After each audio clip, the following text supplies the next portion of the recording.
knowledge, you're going to see knowledge, so And both of these basically sites through are with me. A thesis, Late Sunday as evening. opposed to these But, that you're you so know, weak.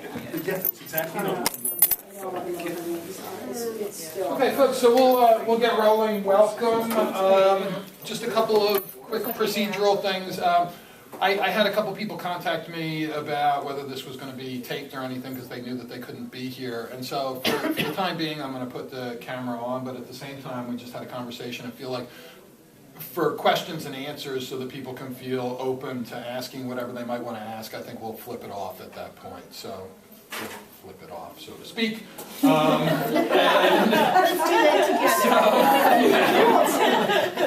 And so I'd like to welcome all of you and our guests today.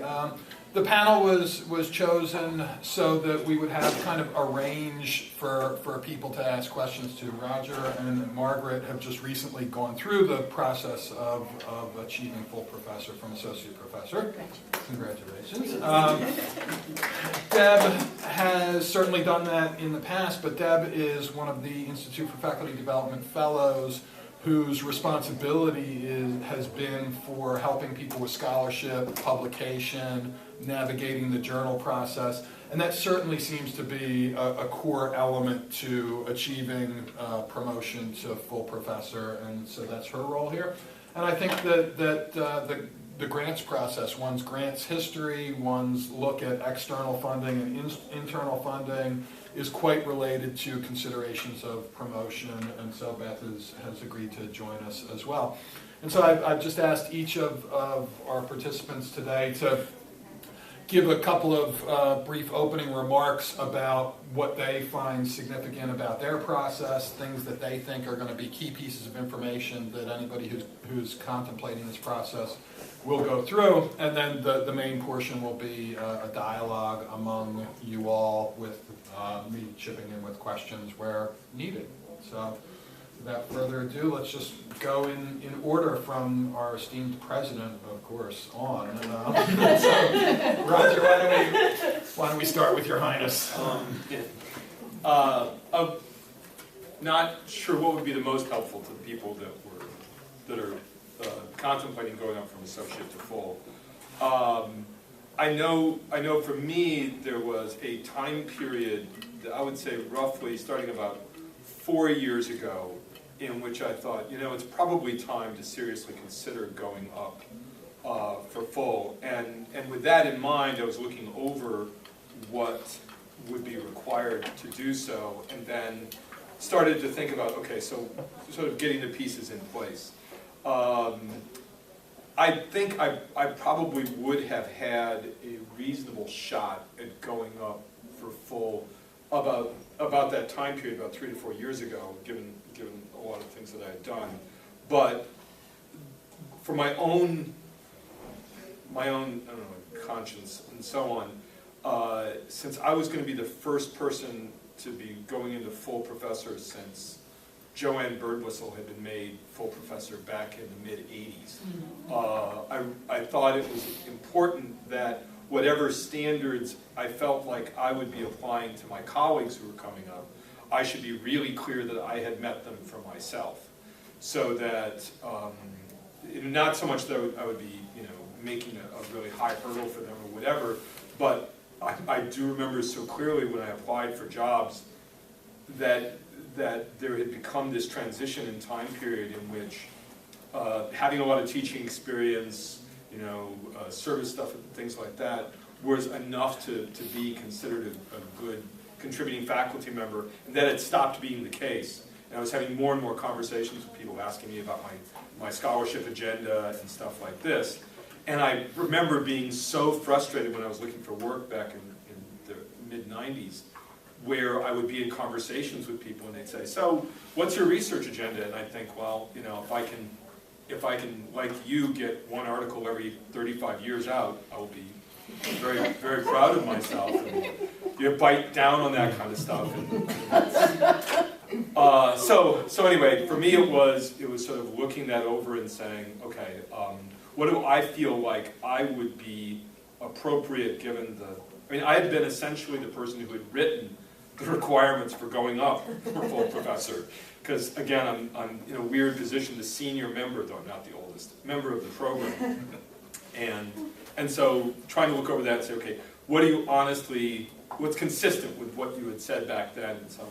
But not sure that's clear, but that's sort of, that was the thinking process I was having. Yeah, I don't think, I mean, I don't think I planned for it. I just continued to sort of do the level. I mean, I like doing my research. I like thinking about teaching. I like hanging out with Rodger, so I do things just to be with him, like the Senate or union stuff or whatever. But For both of us. yeah. So I don't think I had really thought about it, and it was a point where, I'd been doing all of these things, and we have 2 full professors, or we did at the time in my program, one of whom's now retired, and he knew he was retiring, and he started saying to me, "So Margaret, when are you going to come up? I want to write you a letter before I retire." Of course, I waited till after he retired. But for me, it takes a lot of work, right? Making the file. I mean, it's just like making a tenure file, except not as scary, because your job's not online. I mean, so it's so much better in that way. And but it does, it's like teaching another class, and just slotting it into all the things that I, thought might get me full professor. Finding the time to do that was very difficult. Plus, for me, I guess, sort of what you were saying with, you wanted to meet the standards that you had set. To me, I knew I'd been working on this book since, I'd been collecting data. It was part of my thesis. Then I was invited to write this book on a fossil locality. And, I knew that even if I got full professor, I don't think I'd feel like one until my book was out. So my book came out this year. I mean, not this year, I guess this school year. So it came out in the fall. And I knew, once it got into the pipeline, I felt like, okay, this is the time to do it, because it's before I start my next big project. It's when I kind of take my breath. And You take a breath? That's when I know I'm that cold, right? So, yeah, so that's kind of, so I don't think I had a process, and there wasn't a planning. It was sort of do what you do. And I mean, and looking at all of you guys, you guys are all the same way. You just like doing stuff. And I think that's what's important. It will all fall into place. Before we do move on, Rodger, could you just say a little more concretely, 3 to 4 years ago, what was the set of circumstances that made you feel like at that point? I had begun work on a project with Xinjiang Wang in the business school on a thing called Bertrand's paradox, and we did an enormous amount of work on that project, and I felt like it was, I still think it's just an amazing piece of work. And that piece for me sort of dropped the last item in what I thought of would be appropriate for me going up for full, which was, I thought, okay, if we could place this article, because it was essentially solving this paradox that had existed for over 100 years. And we had solved it, and we had dealt with issues about the nature of paradox and so on, that if we could get that placed. But the problem was, and I don't know if this, we screwed up in our initial submission.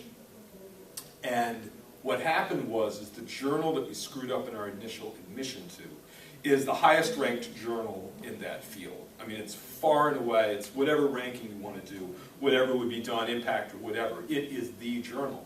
Now the problem was it was also a journal uniquely situated to handle interdisciplinary work, which were the 2 things. I mean, it's very Stockton, right? You're working on this scholarship, and it's of high quality, but it's also oftentimes this interdisciplinary work. Where do you find it? So missing that meant that we went traveling off to all of these bizarre journals, and the process just started taking away. So the thing that had been in there was, I felt like I had done this substantive piece of work. Now once that didn't get in there, then I knew, okay, that means I've got to focus my energy on getting out the book on logic, which was the other big project I had. And so both of those kind of got situated. If the symbolic logic book had been picked up at that moment, then I would have said, good, I'm fine right there. We've got the other piece. But we needed to go through another couple iterations before it was at the level where Broadview Press, which is a very, very good press, picked it up and said, yeah, this is great, this is what we want, and so on. But that was what was happening about that 3 to 4 years ago. I had 2 major projects, and either one of those had landed in the way that I felt like they needed to be able to demonstrate to my colleagues that I was doing the work, Because, you know, I mean, my colleagues don't know about this. I mean, that's my job to present to them, look, this is what this means to be in this place here. And since they didn't land at that spot at that moment, in my mind, I was waiting until they had landed where they needed to. Now, it seems to be coming from internal to both of you, but at least in your internal thinking, you were both thinking that you needed to get this particular large piece of scholarship out.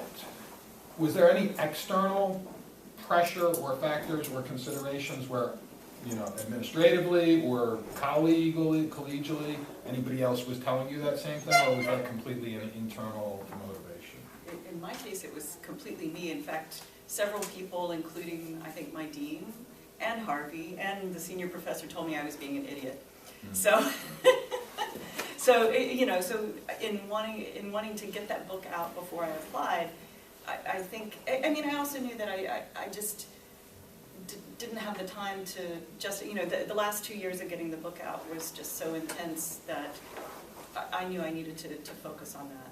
So yeah, I didn't feel any external pressure from anyone to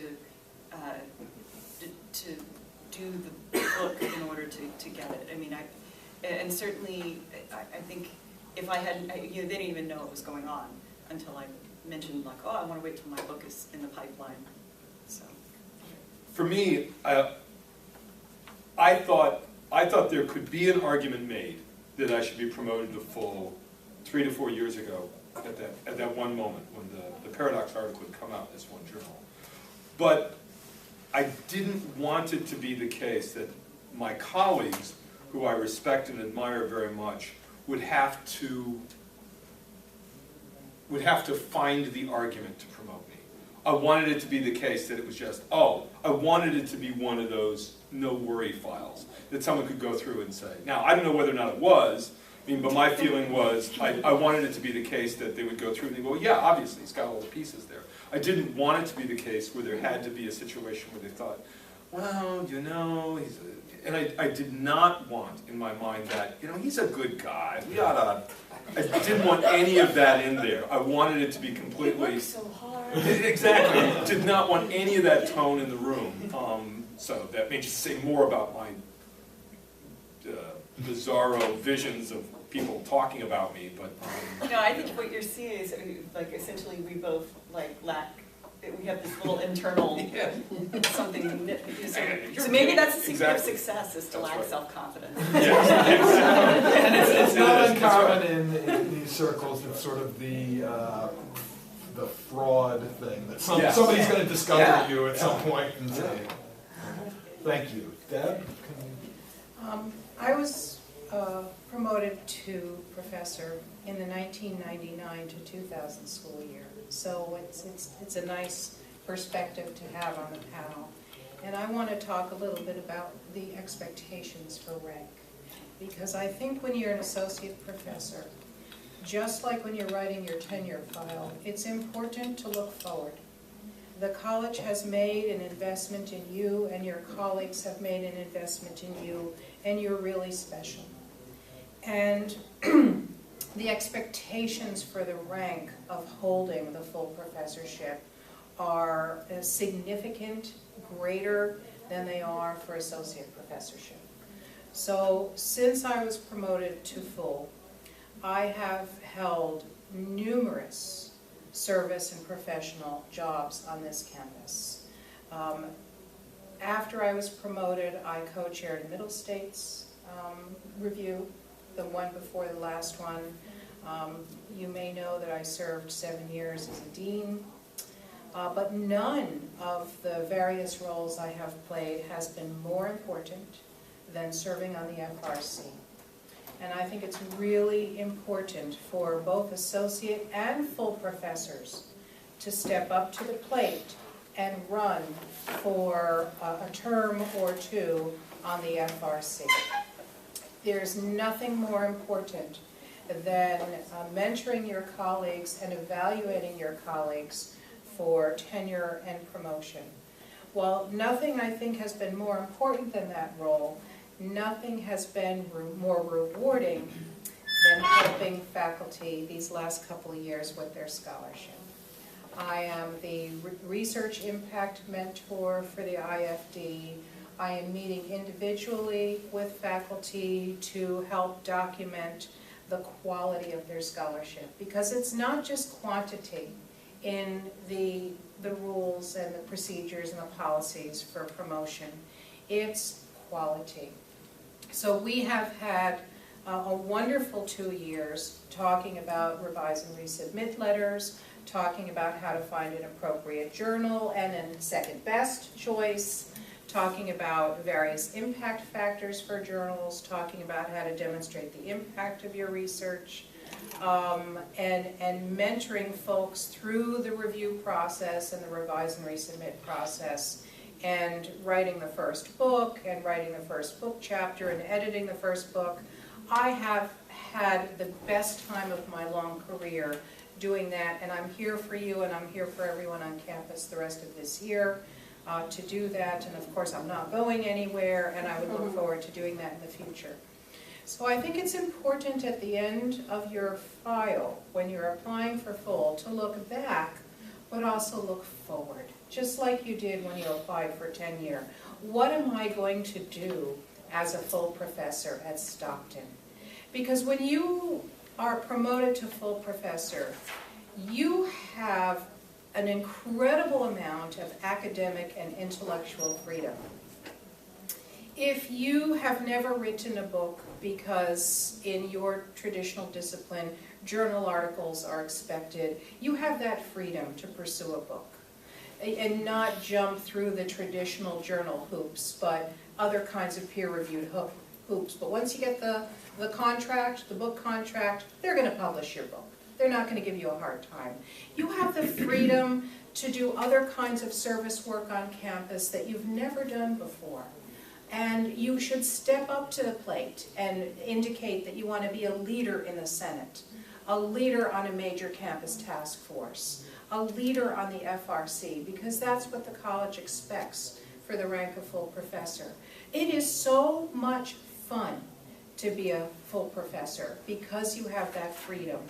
And I enjoy it every day. Now I am going to apply for the next rank. And the reason is because when I applied for full professor, I had the second book. I had the journal articles. But quite frankly, since the year 2000, most of my scholarship has been since the year 2000. Most of my service at this institution and in the profession has been since the year 2000.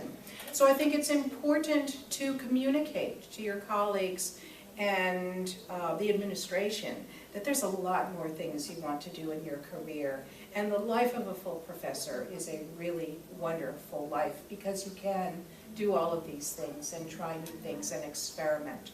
I'm writing a book right now on the casino industry. Because I'm doing interviews, and economists never interview employees. My goodness, we hide in cubicles and play with data. It has taken us 8 years to interview employees about their stories of job quality in the Atlantic City casino industry. The book is under contract now with Rowman and Littlefield. It's being delivered to the publisher this summer or else. And it's a borderline trade book, scholarly book. So it's readable. It's economics that's readable. There's creative nonfiction between the chapters, little 3,000-word stories of people's lives. This is the risk to look forward to and to take as a full professor, and I really encourage that. Something that couldn't have been done earlier in my career. So it's a lot of fun. Can I ask, are you waiting till the book gets out before you apply for distinguished? I'm applying in the fall. And the reason why I waited, and because Bill was asking, is because I have had the absolute pleasure of serving on the FRC with Donnie and half of the people that I chaired last year on the FRC. And I thought, I'm eligible to apply. Ethically, I'm waiting a year. That makes sense. Great. And Beth? I love these stories. The richness of your lives is just exciting. I mean, it's very cool. And I think getting resources to enable that excitement and that richness, to enable your scholarship, is part of what you want to consider when you're stepping into the next phase. Because there are sometimes things that you can't do on your own, and there are times when you need some support and some help, and it would make it so much easier as a vehicle if the institution would give you money to go travel and see your colleagues, money to hire a professional proofreader, or whatever it is you need to launch you into the next phase, because your workload is not going to be any different. And in fact, if you embrace your professorship, it's going to be even more exciting or full or busy, however you want to describe it. So I think that considering what kind of support and money might be available to you is an important consideration when you start out on that trek toward getting yourself positioned for a full professor. The other part of that too is that the funding sources that are available to us externally serve you as a competitive journal. They are considered by the administration to be as much work. They are reviewed by professionals outside who are in the discipline. And I know that all of the deans and the provosts are very impressed by even the submission. They would like more submissions out there. And those 10% who get funding, it's a bonus. You now then are catapulted that word into something else. I mean, to have a budget provides enormous freedoms to do stuff. I mean, when you have access to money, you've got access to a lot of power, and you can make things happen. But also you can tend to your scholarship in ways that you couldn't without the money. So I think for your next phase, and when you're considering what it is you want to do, both internally and you're feeling the pressures from outside, think about resources available at the college. If you need money to get you there, apply to RNPD, apply for support from the dean, from the grants office.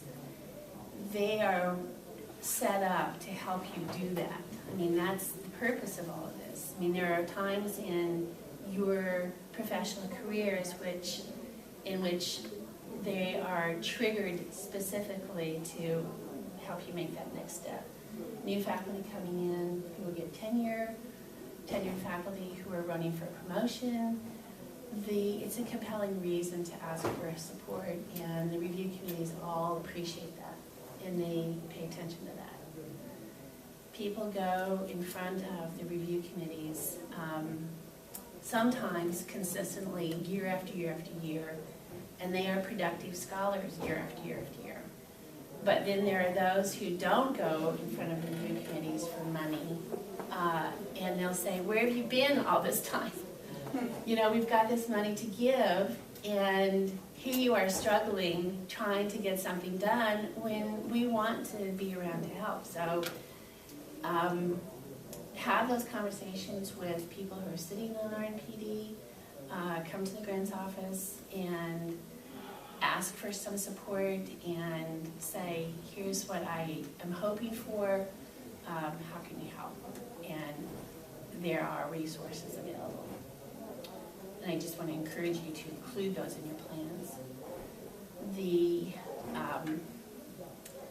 The next phase of the grants office is going to be a next step of helping the institution and the faculty become more sophisticated in this effort. And whatever that might mean for you all is going to be something that you want to access. You want to make known how the grants office can help, and make sure that it's working for you because that is, after all, why it exists. So think about both the means of internal support, but also external support. What that does on your CV is not just a line, but it's also resources. Great, well, that gives us a really good overview, I think, of the process and different aspects of it, but I'd really like to be able to drill down into what your concerns, individually are. So I'll turn off the video recorder, and you're free to ask the questions that you'd like.